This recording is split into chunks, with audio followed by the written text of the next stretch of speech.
Are some of you guys in your righteous villain era arc?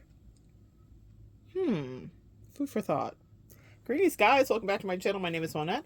This is my channel, Evolve with Monette. For those of you that are new here, I am a professional intuitive empath, and it is so good to share energy with you. Come on in. Thank you for inviting me in. Let's chat. Righteous villain era. I want you to think about that. It is said that at different points in your life, you will be the villain in someone's story, right? Someone's the villain in your story, and maybe it's absolutely appropriate. Maybe they really did things to you, but some people in your life will perceive that you did things to them too. Maybe they might be right. Maybe they might be wrong. But what I'm here to do is to help you maximize that moment if it should come to you. Over here in this collective, the things that we really work on doing and being are filled with integrity. You receive immense dividends for being integral. And because it's personal to me, I care about loyalty and integrity. I want us to be cultivating that. It makes me happy when I hear feedback from you guys about how you are showing up in your own lives for yourselves and for others. I am so proud of you. But sometimes you might be the villain because there is some evil work to do. And what does that mean for you? Well, this is not just a message about shadow, but I highly recommend you be in touch with it, because in order to be in your righteous villain era, you have to make amends with that, your shadow. You need to know how to wield your power and how to use it. You need to even acknowledge, come on, empath, that you have power, because many of us have been coward, right? Coward behind desk and in corners and under people's energies because we had to survive and we didn't want people to get the best of us or to make us bleed emotionally or otherwise. And so I want you to be in touch with your power. That goes a long way into dealing with dark feminine energy. So any of those goddesses that you might see in the East Indian culture, like Kali specifically, this is, I was channeling Freya too. I don't know if Freya is significant here for some of you as well, but we can think of it in every single genre. There are feminine rage goddesses that are depicted, and there's a reason for that, because our power does happen inside of rage. In order, for us to be on the righteous villain stage, it means that you have to operate out of a place of integrity. It means that even if you're angry or you're upset or you put up boundaries, that you do it in the most integral way possible. You tell the truth. And that way, your spirit team will ride with you. You can see righteous villain era arcs come out when someone is standing on truth. And I think there is no better example right now than with what we're watching happen between Kendrick and Drake. One of the commentators here on YouTube said it the best. They said what Kendrick did was a Shakespearean takedown of Drake. It was Shakespearean. Kendrick has in fact won Pulitzer Prizes. Kendrick is lauded and awarded for his writing, not just in the musical frame. He's considered an artist, and he is historical regarding documenting what life was like for us now. And it seems weird because we're living life now, but yet and still hundreds and thousands of years from now, which is crazy, if we're still here, there will be a class taught about Kendrick and his words, and he will be considered a poet laureate, which he already is considered that, and I think he's already been awarded doctorates and all of that. Okay, so this guy's the real deal. He's not just a rapper, but what all art does is it conveys what the reality was, that was happening during the day that they were existing, from actual pieces that are painted to music to anything else. It just like tells you, it's a snapshot about the culture. It's the front, page of a newspaper. For those of you that remember newspapers, it's that. So what we watched during this back and forth, the back to back, if you will, is that Kendrick was doing things that none of us have seen. And he was exposing truths. One of the first lines that he says in Euphoria, he says, "Don't tell any lies about me, and I won't tell the truth about you." And that's an excerpt from a James Brown song. And it's creepy the way he says it, because you understand that he's armed. Empath, I want you to understand that you are often armed with a lot of information about whomever might see you as the villain. Maybe you know some truths about them. And that's why it's so imperative to be in touch with your shadow side, so that you know how to exert that feminine rage right. You don't want to overplay your hand, and you don't want to be gratuitous, and you don't want to be unfair. Even if that's something that they would do over there. They're not like us, as Kendrick has said so very clear. They're not like us, and that means we don't play dirty. That means that a lot of the things that people would foist onto you and think and project onto you that you would do would be things you would never do, because you're not bad-minded like them. You don't even know how to think like that. It doesn't even occur to you. But it doesn't mean that in the tuck and when push comes to shove, that the angels won't guide you on exactly what to do or how to do. The reason you get to stand in your righteous villain era is because you were telling the truth. So someone might see you as the villain, and that's okay. But what lies were they telling about you? The reason that Kendrick has swayed the culture is not just because of his dexterity and skill. He has that, obviously. Poet laureate, and again, Pulitzer Prize awarded. We have all bobbed our heads. Sit down. Be humble. Kendrick, where you from?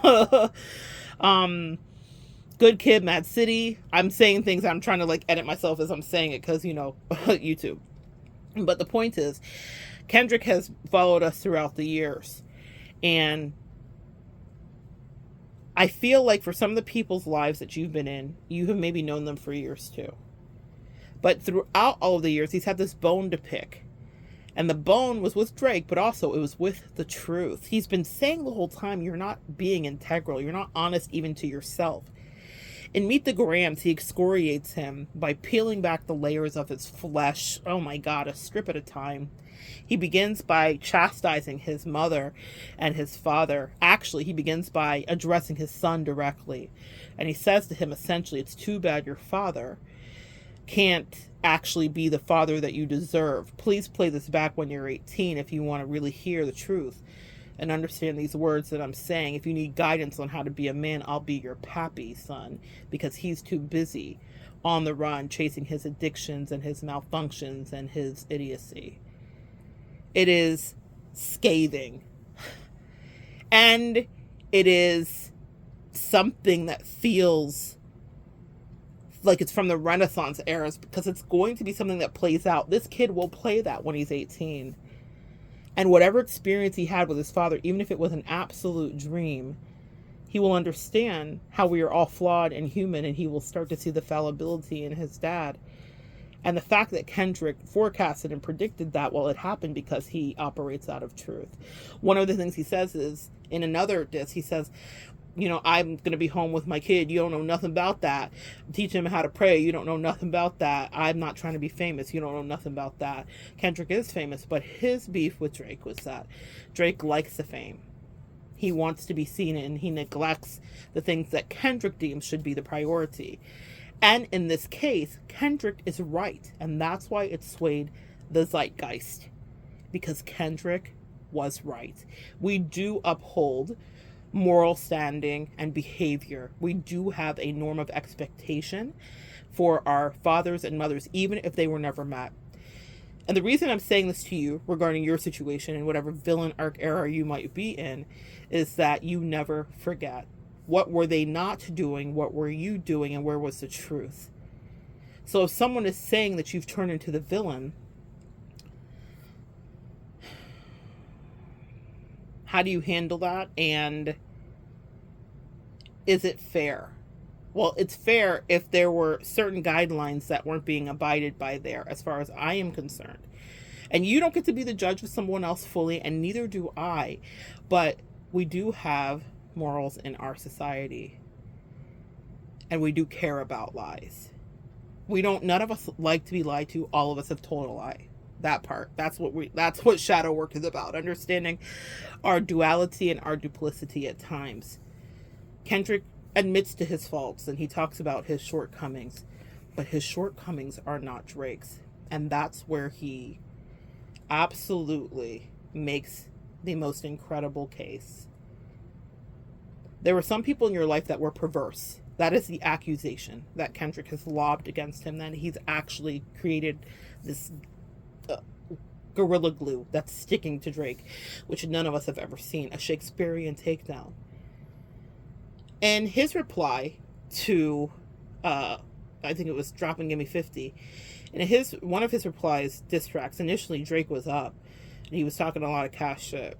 And towards the end of the song, he literally stops and he talks to Kendrick, and he says, he stops rapping, and he stops rhyming, and he says, hey, you better pop out with something. He literally said, I don't know if he said pop out, but he's like, I'm thinking pop out. Sometimes you gotta pop out and show people. Anyway, he said, you better pop out and have something. Like, you don't get to take 5 years to respond. And he's essentially taunting him to drop. He's like, drop, because he wants him to drop the song.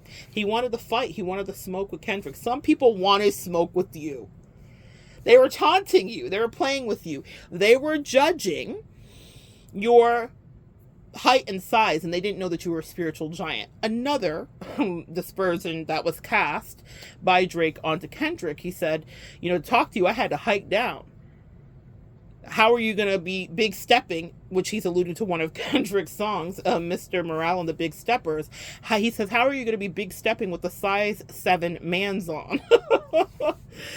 Oh, man. Drake thought he was clever. Drop. How many people in your life, Empath, have taunted you in the very same way? Thought that you would have nothing in reply to say. Thought that you would just, listen here and let it all go away. Not knowing that you had a nuclear bomb. Something that could absolutely end them. And you have to decide in your dark feminine what you want to do. Are you going to take the higher road, or are you going to get down and dirty like them too? Drop. He made fun of him. He emasculated him. He talked about who he was beholden to. He talked about his money. A lot of people think they know your business, and they think it's funny. A lot of people think they know you, but they do not, honey. They do not. I'm channeling right now Jeannie Mai, because I heard, hello, honey. Hello, honey, as she says as the intro on her YouTube channel. She's going through that divorce with Mr. Jenkins, Jeezy, the snowman. If y'all know, then you know. And it's getting really contentious. She was so in love. She was talking about being absolutely submissive. Her man, thank you to her man. She even gave him a baby, something she did not give to the man that she was dating previously for 10 years. I made a video about it here, about how they were soulmates and they had an assignment. And I think the assignment was met with them having that beautiful baby, Monaco. But here's the deal. Feminine rage has entered the chat. Now Jeannie, who was so sweet and submissive and almost culturally submissive, she talked about that, how she wanted to be different than what maybe she saw growing up and be more what is taught in her Asian culture. And all that's out the window. There were screenshots and pictures of AKs laying around the house. She's documenting everything, and she is going to bat. If he would like to fight, then she said, I will happily fight back. She has entered her righteous villain era arc. Do you see how that works, guys? The sweetest of wives, the so absolutely beautiful spiritual journey they got together during the panorama, as many of us did, with people that were not supposed to really be in our life, but they were on our assignment schedule and dispatched in. She needed to have that child. That was the assignment. That was the outcome.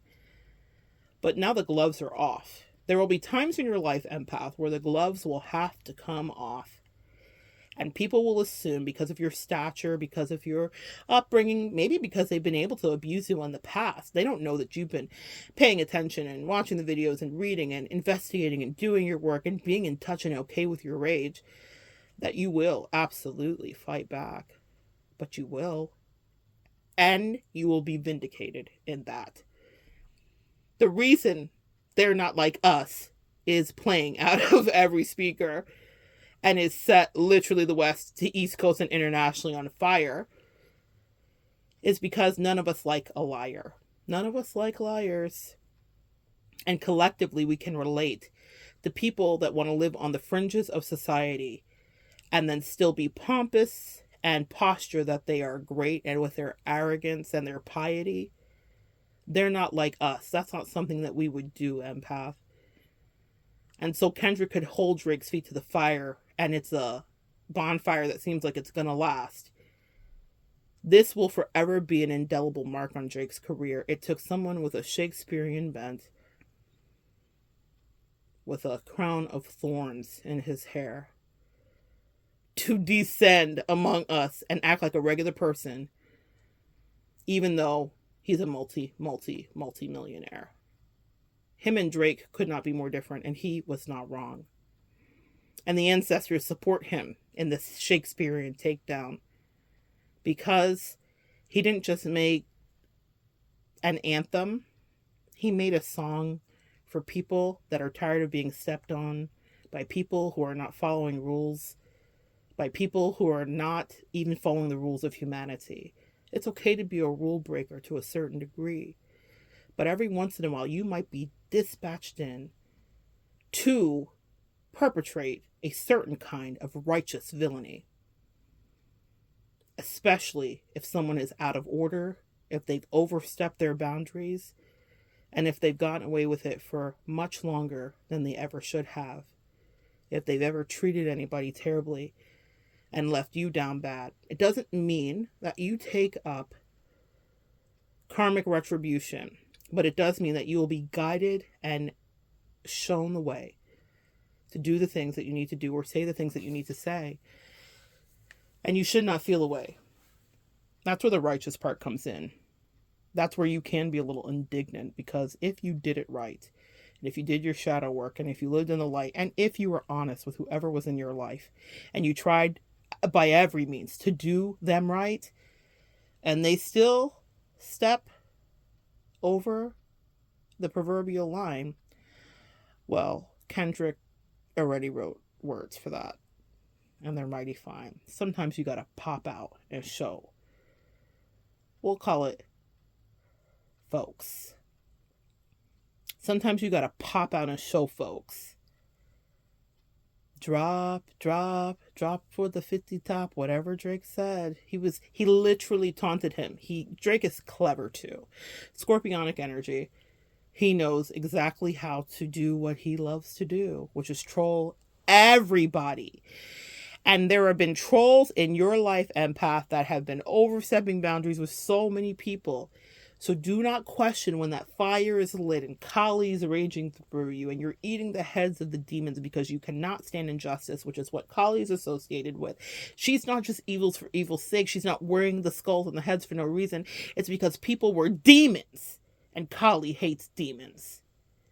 And sometimes, empath, it's villain era season. And you get to step into that with righteous indignation, and do not back down from it, and know that you have a mandate, and know that you are protected from your angels and your ancestors who watched and observed as people played with you and underestimated your worth. No, we don't take up our sword. That's what the Bible says, but doesn't mean that if you are going to engage in any form of that villain arc era, which means that you're just really loving you, it means that you are being selfish to the things that you need to do. It means that you are not people pleasing or existing in codependency. It means that you might tell somebody about what it was and what it will never fucking be. It means that you are sanctioned to do that. And where people might be like, well, how does she get away with that? And why doesn't she get karma for that? Because you're in a righteous villain era arc, because they were out of fucking order. That part. And the universe agrees with you. And the collective is behind you. And you have this collective here too. A little family. We do what we do. And cosmically, it is known and understood what is the difference between a lie and the fucking truth. And so sometimes you will be put in the position that no one else is being put in. And trust me, here's a few things to know about it. They've done this to other people. And so the angel said, well, we're going to make a show about it now. Sometimes you got to pop out and show folks, because they will taunt you. Poking the bear. How many of you guys have had that experience? People that thought that maybe you were demure, maybe a fool, maybe a simp, whatever they thought. Poke, poke, poke, pick, pick, pick, drop, drop, drop. What you gonna do? He even said to Kendrick, I got off track with that, but he said, you better come out with a quintuple entendre or something that really makes me have to think. Be careful what you ask for, Drake. Hey, Drake, they're not dumb. The audience isn't slow. Kendrick rapped back at him, and they're not like that. Hey, Drake, they're not dumb. Be careful what you ask for, son. Kendrick said, I'm going to show you how to do this, son. Some of you guys will have the opportunity to son people that tried to bring you to your knees. In your hands, you hold great power, great information, and great animosity. And you have to decide with your feminine rage how you're going to concoct that and how you're going to mix it. Will it be an elixir that you transmute into more power? Will it be something you lob at them? But whatever you decide to do, you are fully sanctioned. You are covered cosmically. We love to see it. They're not like us. Kendrick's Shakespearean takedown of Drake happened over, I believe, 5 songs. Be careful what you ask for. Kendrick was so strategic in his battle. It's a kind of strategy. He even said it to him in one song. He said, have you ever considered that maybe your folks are working for me? Followed it up with a close-up shot of a picture of items from Drake's family. His dad, his life, and Drake's actual Ozempic prescription. It was nasty work, guys. I've never seen, none of us have ever seen anything like it. If you don't know about hip hop, then understand about dark psychology, understand about your righteous villain era arc, and understand about strategy. Talk about Sun Tzu, the art of war. Kendrick has studied. He's not just saying words. This man is an actual intellect. Because the way that he peeled Drake's skin back was, it also felt like he had backing, which is what I'm telling you, you have, from God. Because it was so masterful that a higher power had to be on his side. And Kendrick, who is so good at distinguishing the truth from the lie, said at the end of They're Not Like That, it was God's plan, a play on words of one of Drake's songs. It was God's plan to show us the truth of the matter, who was the liar. The universe doesn't like liars, guys. The universe doesn't like people that waste your time or play in your face to whatever degree. And you are sanctioned to a certain amount of power to handle them expeditiously. You can handle people, but I want you to temper it with wisdom of Sun Tzu and study the art of war a little bit. Even watch a video or two here on YouTube. But you need to know that to whom much is given, much is expected. And absolute power corrupts absolutely. And between these two behemoths, these two giants in the industry, there is this incredible light shine on the disparity between the two. Kendrick is integral, not perfect. He is fallible and human, but he's accessible, a humble king in every way. Drake is what excess does beget. He is lavishness, and I'm hearing lascivious as well, was the word I was going to say. There's this lavish, lascivious energy. It's overindulgence, it's arrogance, it's cocky, and the universe abhors that. Drake is powerful. Has he given back? Has he done a nice thing or two? I'm sure. But the character is what is examined within you when you come up for spiritual review.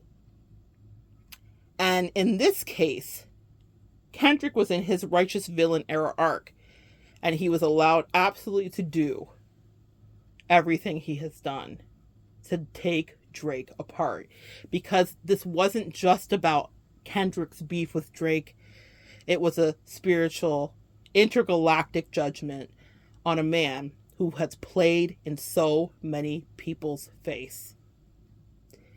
For the people that have played in yours, maybe it's not on that grand scale. Maybe there's not multi-millions of dollars at large. Maybe it's just you and one other person in your office. Maybe it's just you and someone in your family. Maybe it's just you and the narcissist. A lot of you guys are narc slayers. You are demon slayers. And you're being very witty and cunning right now. And you might be judging yourself about that. And I want to say, don't pull back. What you're doing is exactly right. How you're handling something is exactly what you should do. Especially because someone tried to get the very best of you. And you have the backing of the universe too. We love to see it. You may be someone's Kendrick. Someone dispatched in to completely change the narrative from how it had once been to a new reality. Is Drake still rich? Will he still exist? Will your enemies continue to be terrible to other people? For sure. But every once in a while, there's a hero. Isn't that what they sang? And it's you. And you have some spiritual cleansing, demonic cleansing work to do. And you're being sanctioned. Because if you're listening and you even know what to do with this message, then you have had someone try you. And you have been debating about the best way to manage it, because what they do, you would never do. They're not like us. And that will always remain true. So wield your power deftly and with responsibility, unlike what they would do. But understand that you have the atomic bomb in your hand. I am hearing Oppenheimer. That's what I was going to say. Oppenheimer. What did he say? What did he say? I have become destroyer of worlds. As he was observing what he did. I need you to understand you have that much power, guys. So do use it and be wise. Was he amazing? Was it incredible that he could do that and that he could fashion that and have it be put together? But what was the fallout? Yes, I will hype you up if you're about to ball out and you have to go to war, but understand that there will be casualties in any war. And even if you are in your righteous villain era arc and you have the backing of the universe, they still want you to be a fantastic general and a strategist. And do it with the least amount of casualties. Okay, sis? Do it with the most ethical amount of responsibility. And I trust you. Because when that kind of power is put in your hand because someone has abused or downtrodden you, that's what makes you stand out. And that's why you are not like them. Because there are some things you would never do. And the universe and your angels and your spirit team and God of Wonders knows that about you. That's something they didn't know about you. But it doesn't mean that you may not be the one dispatched in to handle a thing. They were begging for it. Drop, drop, poking you, pushing you repeatedly.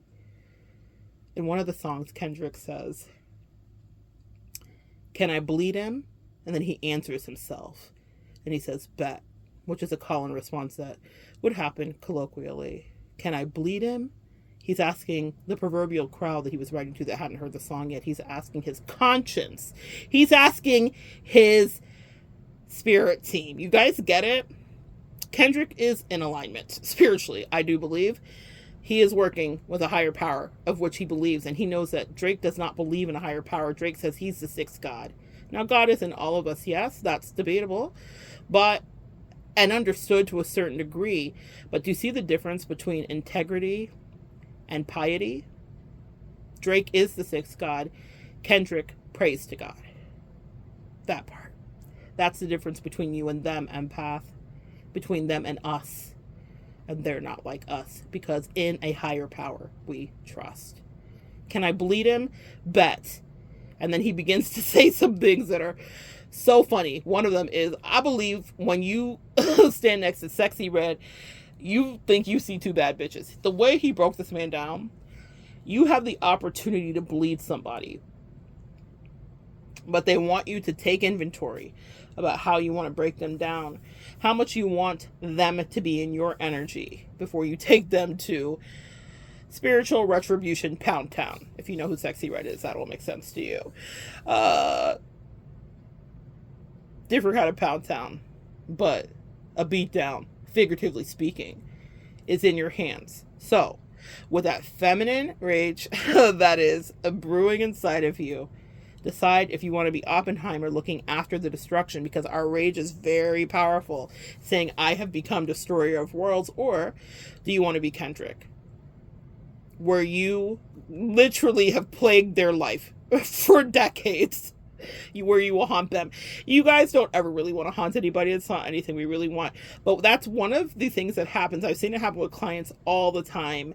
When you are set up against any kind of narc demon or any kind of demonic low vibrational energy, they will reflect on you, even if you don't want them to. Sometimes you genuinely don't want them to. You're like, please go away, please.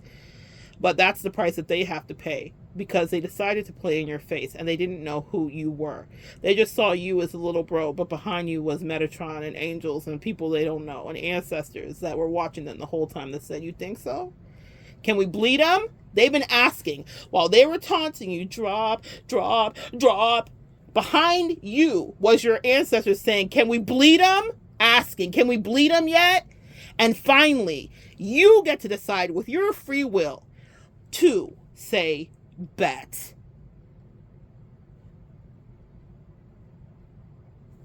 It's in your hands. You decide what's next.